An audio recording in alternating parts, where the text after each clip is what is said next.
అమెరికాలో ఆవు పాలలో బర్డ్ ఫ్లూ వైరస్ ఆనవాళ్లు పెరగటం ఆందోళన కలిగిస్తోంది. పచ్చి పాలలోనే వైరస్ ఉందని, వేడి చేసి పాలను తాగితే ఎలాంటి ప్రమాదం లేదని ప్రపంచ ఆరోగ్య సంస్థ ప్రకటించింది.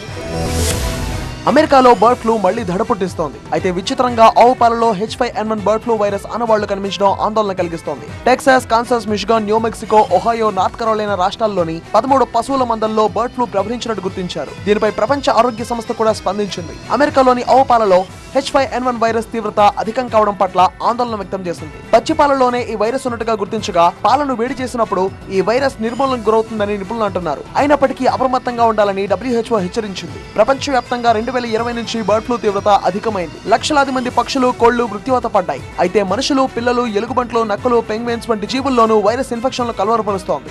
ఆవు పాలల్లో బర్డ్ ఫ్లూ వైరస్ అధిక సాంద్రతతో గుర్తించడం తీవ్ర ఆందోళన రేపింది. లా బర్డ్ ఫ్లూ వ్యాప్తి చెందుతున్నప్పుడు పాలు తాగడం, గుడ్లు, మాంసం తినడం ఎంతవరకు సురక్షితమని ప్రజల్లో తీవ్ర ఆందోళన పెరుగుతున్నాయి. అయితే ప్రపంచ ఆరోగ్య సంస్థ బర్డ్ ఫ్లూ వ్యాప్తి చెందుతున్నప్పుడు ఆయా ఆహార పదార్థాలను మంచిగా ఉడికించి తింటే ఎలాంటి ప్రమాదం ఉండదని పేర్కొంది. గుడ్లు ఉడికించి తిన్నంత వరకు ఎలాంటి ప్రమాదం ఉండదని స్పష్టం చేశారు.